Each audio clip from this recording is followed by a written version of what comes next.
है अपना हाथ जगन्नाथ।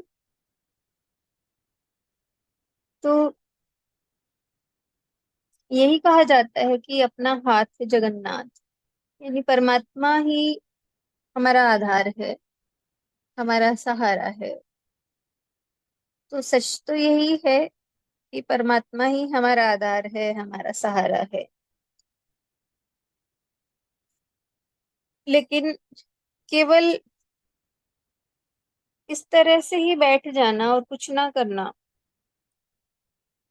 कि भगवान करेगा तो हो जाएगा, भगवान हमारे भाग्य में होगा तो हमें मिल जाएगा, ऐसी सोच होती है। भगवान के भरोसे हैं, ये ठीक है, भगवान का आधार लेना जरूरी है, लेकिन साथ में खुद का पुरुषार्थ भी जरूरी है। जैसे वो स्टोरी सुनी हमने कि एक बार दोनों भिखारियों का, कि एक तो कहता है मुझे भगवान खिलाएगा, एक कहता है राजा का। तो जिसने राजा का आधार लिया उसे सिक्के नहीं मिले, और जिसने भगवान का आधार लिया उसे मिले।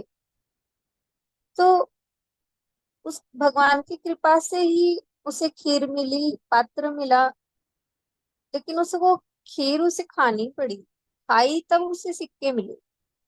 उसी तरह कहा अपना हाथ जगन्नाथ, यानी पुरुषार्थ हम खुद करें, कर्म हम करें, क्योंकि हाथ में शक्ति भी भगवान की ही दी हुई है। तो पुरुषार्थ हम करें, उसकी कृपा हमारे साथ है, तो अपने आप हमारा जीवन बनता है। जैसे हम सत्संग सुनते हैं, सत्संग जाते हैं, तो सुनना भी हमारा पुरुषार्थ है, हम सुनेंगे नहीं तो उसकी कृपा कैसे मिलेगी। इसीलिए इस तरह से भाव समझ में आया कि अपना हाथ जगन्नाथ, यानी किसी और दूसरों के सहारे, संसारी के लोगों के सहारे हम ना रहें, यानी खुद स्वयं का कल्याण हमें स्वयं करना है। और दूसरी वाणी है, सत्य के मार्ग पर चलना आपको प्रबुद्ध कर देता है। जिस तरह से बच्चा है, वो माँ का दूध पीते पीते, माँ की गोद में खेलते खेलते कब बड़ा हो जाता है, अपन पता नहीं चलता, अपने आप ही उसके शरीर का भी विकास हो जाता है, उसका बौद्धिक विकास भी हो जाता है। उसी तरह से सत्य के मार्ग पर भी जो चलता है, उसके भीतर अपने आप ही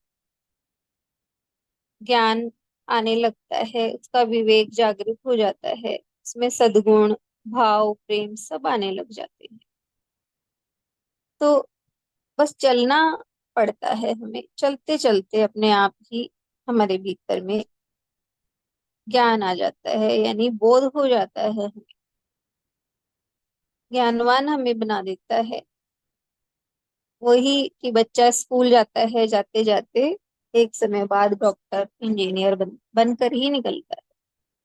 तो वही बात है कि इस मार्ग पर हम चलते हैं तो अपने आप हमारे भीतर ज्ञान उतरने लगता है, मनुष्य अपने आप ही प्रबुद्ध यानी ज्ञानी बुद्ध बन जाता है।